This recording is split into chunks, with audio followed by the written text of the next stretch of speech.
Sean, right here. Right here. Congratulations on the win. Initial thoughts after a pretty insane fight like that? My shins hurt really bad. Those are my initial thoughts. Is that just from all the kicks you threw? Yeah, just all those kicks. My ankle's good, if you guys were wondering. My ankle's good. Well, I was going to ask, was that kind of shimmy walk you did out of the octagon kind of a nod to all the people saying just kick him in the legs? That was a big fuck you to a lot of people. I've been getting for 8 months. I've been having to deal with weak ankles, so it felt good. I got asked about the head kick in the first round, and I think everyone back here, probably including yourself, thought the fight was over. Obviously, the ref let it continue. Thomas showed how tough he was, but what were your thoughts after that whole scene right there? Yeah, Thomas is tough as nails. I don't know. He cracked me once at the end of the second round. So I'd have to go back and watch that that first knockdown. But yeah, I like that walk off, as you guys know.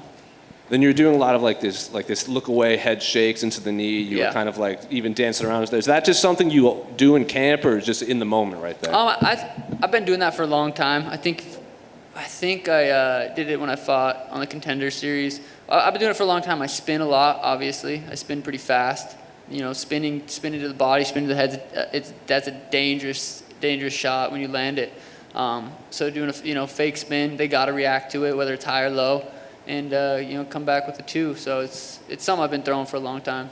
And then even watching it, Thomas has this very traditional Muay Thai stance, where he's kind of flat heavy on his right foot. Obviously, you're confident in your skills, but is your style just tailor-made for someone like that is very linear and flat-footed while you dance around in front of him?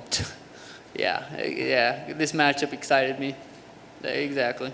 And then finally, how soon do you want to get back in there? And is there any specific name you want to fight when you return? I want to fight before the end of the year. So I don't know when. I don't know who. I want to get back in the gi. I want to train. I want to get better, and that's my number one priority.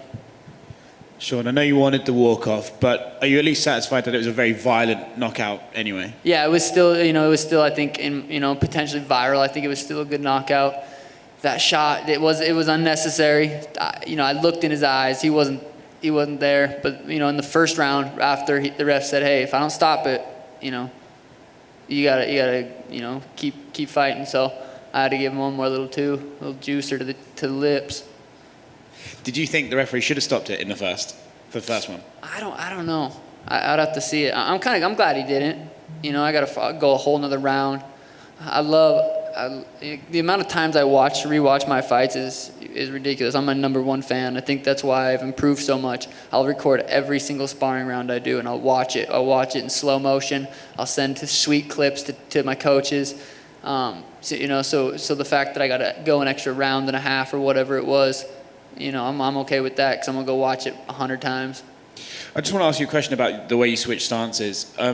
Is there something he does that makes you decide to do that, or do you just like to go back and forth, fluid, the whole fight regardless? I keep him guessing. How is he supposed to? What is he? He wants to kick my legs. Going into that fight, I knew he wanted to kick my legs.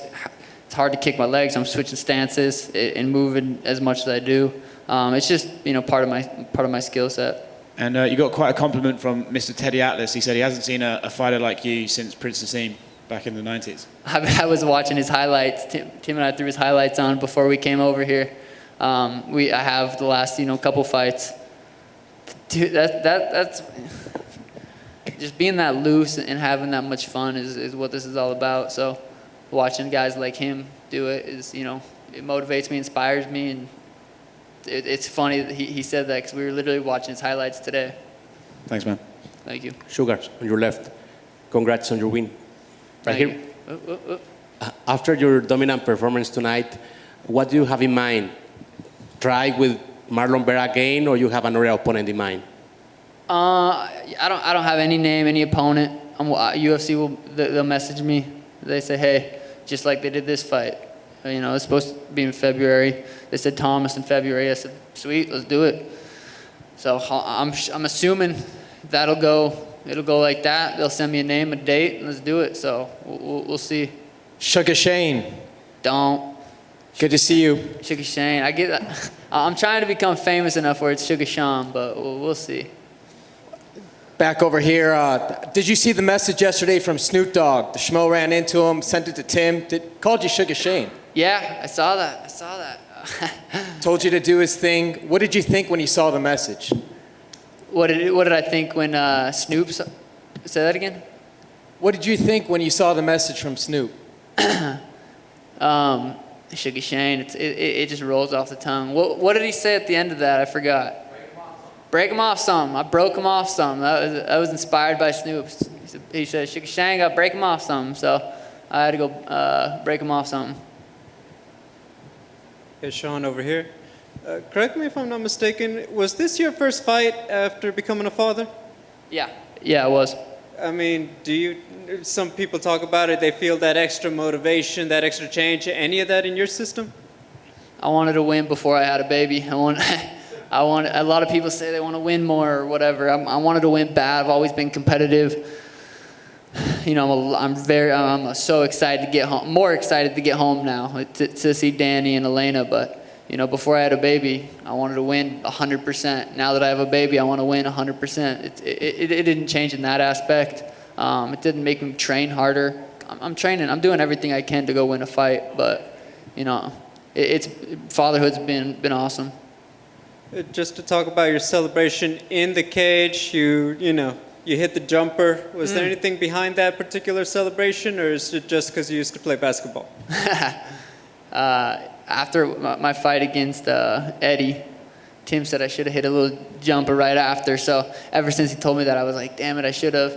And it just kind of happened. Congrats. Thank you. I just went back here. Almeida is definitely durable, but how much fun did you have in there? This is, I always wanted to be a competitive professional athlete. I thought I was going to play football when I was like 10, 11. I wanted to be in the NFL. You know, found out real fast that wasn't going to happen. Wanted to be in the NBA, found out real fast that wasn't going to happen. So to be able to be a professional athlete and it's fighting, it's so fun. You know, I train really hard to be able to go out there and perform like that. So, you know, it was a lot of fun. Thank you, guys.